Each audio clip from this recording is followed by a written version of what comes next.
Hello there, my name is Bloodbath169, and welcome back to Civilization 3. In our last, in part 1 here, we started our game as the Greeks, and let's review a couple of things. We're now up to, let's see, 1, 2, 3, 4, 5, 6, 7, 8, 9, 10, 11 cities. We've got, let's look like 2 more here, so that would be 13, and I think we have another one heading up here somewhere.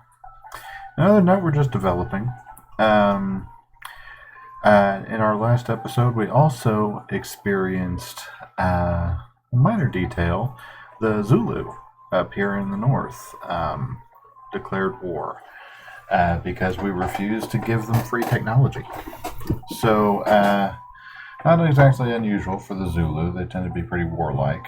And for the moment, they're fairly distant, so it's not an immediate concern, but certainly something we got to keep an eye on. Our explorer up there, our warrior, was killed when they declared war. So we'll have to see how that goes.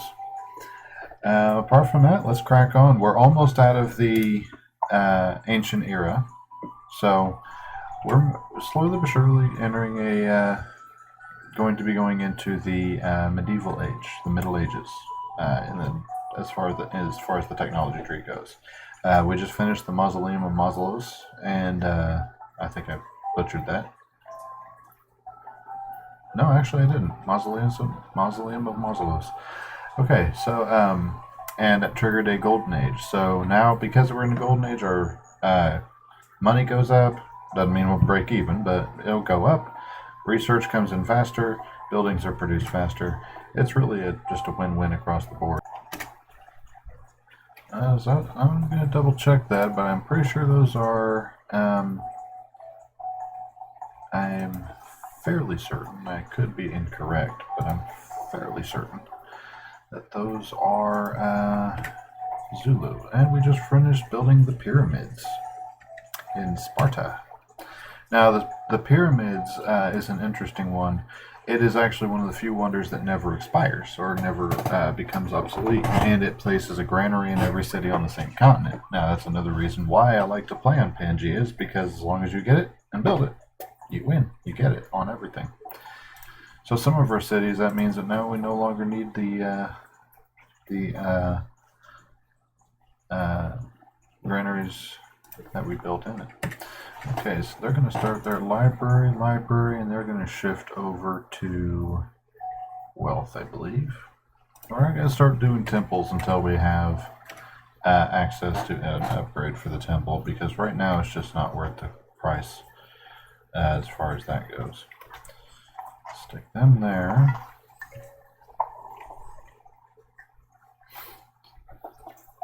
And we, since we finished up in Athens, that means we're going to, with that library, we're going to go ahead and start our get our villager or settler factory redone. And we're officially out of money, so we're going to get an alert every turn now telling us that we are out of money. Now, because of how I'm choosing to play this, we do not get suffer any major ill effects due to the presence of the or the lack of money. In a higher difficulty game, anything above Chieftain, which is what I play on. Again, I'm not a skilled player when it comes to Civilization. So I know my limits, and while I can occasionally prevail on difficulties above Chieftain, it's more of a relaxing thing for me. So I just stick with what's comfortable. Okay, so we have our next city built or founded, and that's going to be Thessalonica. We have 3 warriors, and they have a gentleman there. So we're going to go ahead and make sure Sparta has a harbor. That'll allow them to get more food out of the sea tiles right there next to them, because I have a feeling that they are going to attack, and I keep forgetting to check, but I'm pretty sure it's only one civilization can be a particular color, so pretty safe assumption that those are from the Civ up north, the Zulu, that we are currently at war with. All because we wouldn't give in to bullying. It's actually kind of remarkable how much the civilizations in this game have in common with real leaders. They don't react well when you don't react favorably to them bullying you. They don't like that. Most bullies don't. But it's been many years since I personally gave a crap about what a bully wants. Okay. So we have our settler heading up here, and I believe he is heading for this spot right here to get this gold and this banana resource. So if he's planted here, we'll want to go ahead and plant our next city. Let's go ahead and plant our next city right here. And that'll allow us to get those 2 banana resources as well as that fish and have a coastal city. Always a good thing to have a coastal city. Now, while it's conceivably possible that they could prevail in this fight, it's not very likely. Although it's a little bit harder to predict in the early game, especially.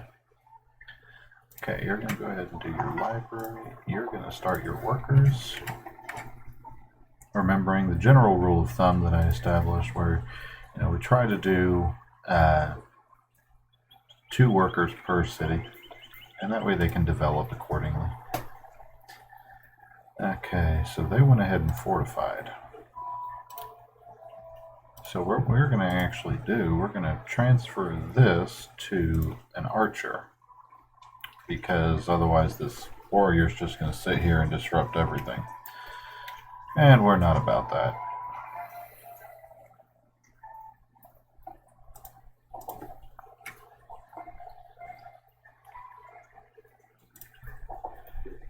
Okay, and then this is...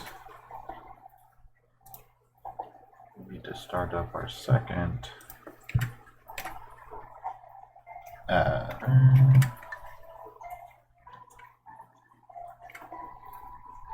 Okay, and now we are starting the final run. As you can see here, well, we do still have polytheism. So let's actually go ahead and get that knocked out of the way while we're at it. More unrest.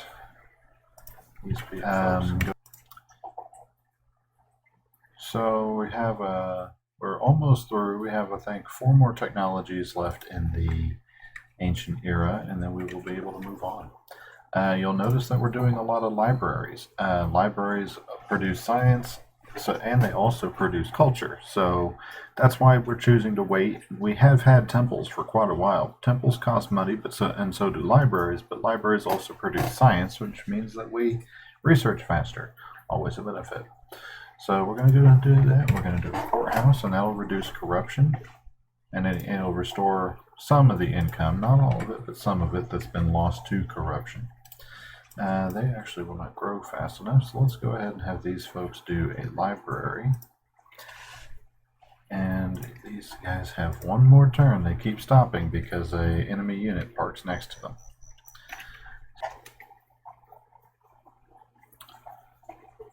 Okay, so we have our next one here. We have Poplite Marketplaces.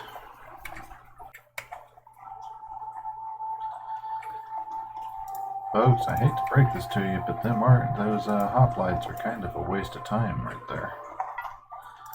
But it's your time and it's your life to waste. Okay, so we have a worker. Let's go ahead and do our next worker. We're going to take out this guy if we can. Okay, so we weakened him. So now we can take our regular hoplite, and it should be an even fight. Boom. Okay, so we're ready for our next one there, and there. Monarchies next. Polytheism, meaning the worship of multiple gods, a pantheon. Let's go ahead and do a courthouse. Actually, let's just finish the marketplace. Let's go ahead and do the Temple of Artemis. I doubt we'll get it, but we might. And the Temple of Artemis, it'll be temporary because that is a wonder that goes obsolete, and once it's obsolete, of course, it stops having the effect it was having. But it will put a temple in every city, temporarily, at least. But we'll get some culture out of it, so I'd call that a win. And let's go ahead and move him back into the city. And since we have that unit in the city, let's also go ahead, where was that at? Mycenae. Let's go ahead and attack this guy before he really gets a strong bonus going. And he won. Well, that's not good. Let's go ahead. We're going to do 2 hoplites this time around, and we'll send one of those hoplites currently in Athens. We'll send one of their guard up to Delphi, and we'll send one guard from Delphi up to Mycenae. Because we don't want to leave our city unprotected if we can.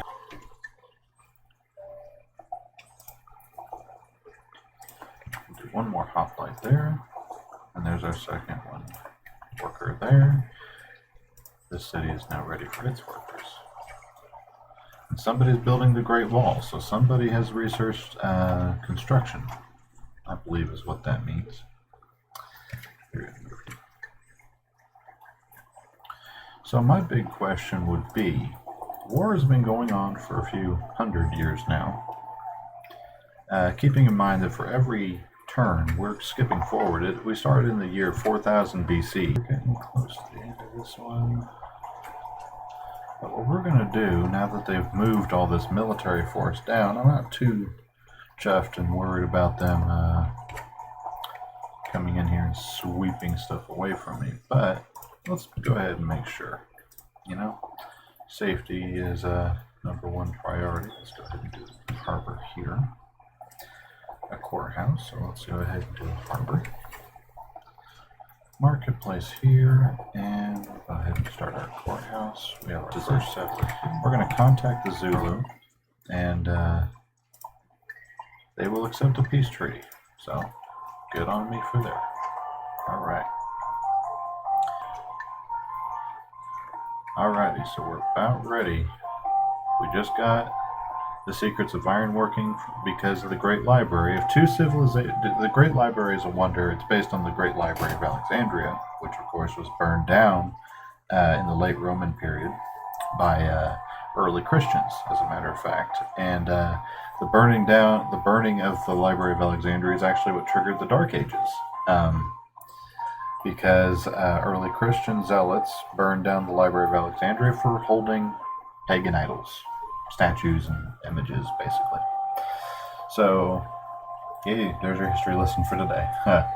But the Great Library in Civ 3, sorry about the chair, can't do much about the chair. I've tried everything, WD-40 doesn't even work on this poor thing.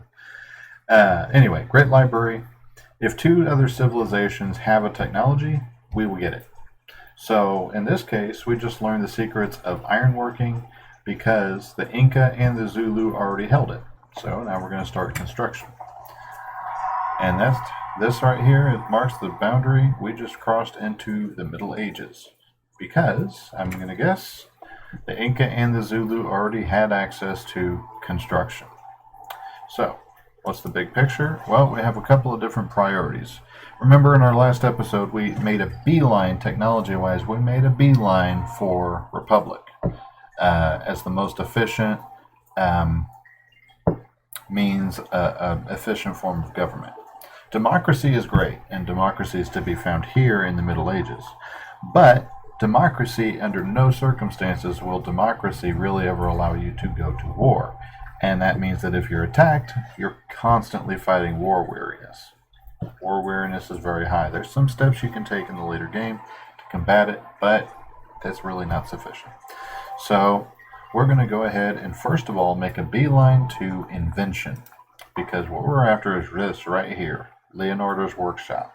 That causes all our cities to be able to upgrade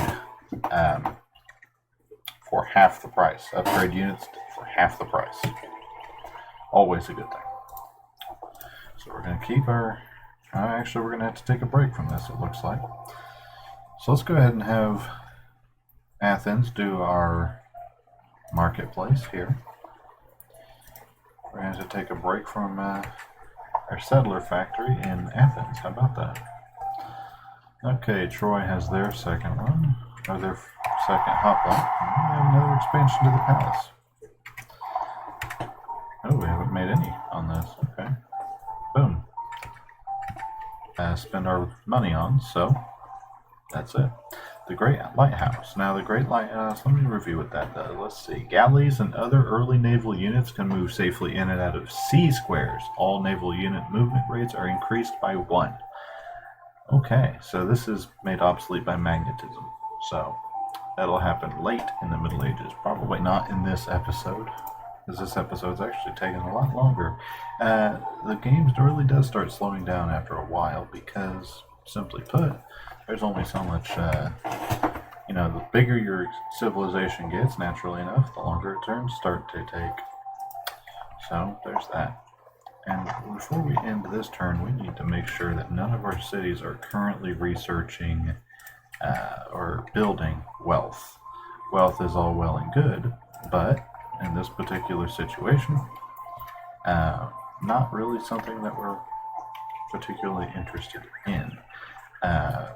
Until we really start getting our economic development built up, we're going to continue to be shown in the red for a long time to come. So, best to just take what we can get and move on from that. But let's make sure none of our cities are doing wealth, and I don't believe any of them are. But it's always a good thing. It bears checking. Okay. Ready to move on. So we have another settler that's going to keep filling out, but we're going to first take a break. We're going to do our, let's go ahead and start our courthouse in Sparta. We have our thing here. Let's do an aqueduct. Now, aqueducts are very important because if a city is not immediately next to a freshwater source, they cannot grow past the population of 6 without an aqueduct. There's just simply put, not enough food. Let's see, just a library. So let's go ahead and have, I'm pretty sure I clicked on courthouse, not Great Wall. Okay, we're good on time. Okay, you guys will probably need to be adjusted slightly.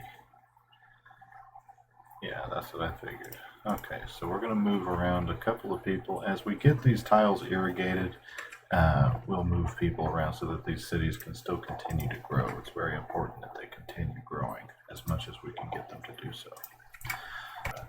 Sent it over because there's the end of our golden age. Road. Oh, I already have a road. Okay. Now we need another irrigation. Road. And we have our next city of Marathon. Pretty famous city in terms of classical Greece. So we're going to skip them again. We're going to take this Kira. I'm going to start editing out eventually. I left it in, a lot of it, and for the first episode, that way you could get a grasp on what I was doing and the constant level at which I talk to myself. It's okay. Me, myself, and I get along on most days, so, no concern there. But, we have our next city, which is going to be Halicarnassus.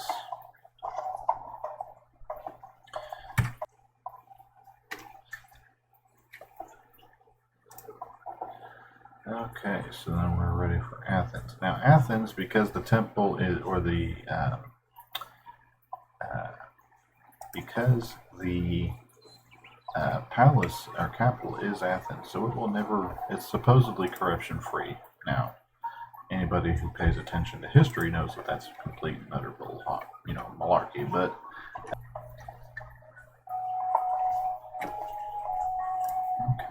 Harbor. We're going to need the aqueduct here soon. Now this is another wonder that we're going to try to make a beeline for. Not with this city, but with another city we're going to try to make a beeline for it because it's a very important one to get. It's another wonder. I really try to make an effort to get the wonders that do not they never expire. They never become obsolete, basically. And the pyramids being one of those. Not critically important to get the pyramids. You can easily play the game without it for obvious reasons. But it's a nice thing to have, and it saves you time, chief among all things. They're not really that useful as far as that goes. We'll go ahead and do our aqueduct. We're going to try to get some of our cities all caught up as far as building goes. It's a process. It's a never-ending, ongoing process, but a process nonetheless. We have our aqueducts coming in. So we're going to go ahead and build a settler in Knossos. We already have a hoplite for him to be matched up with.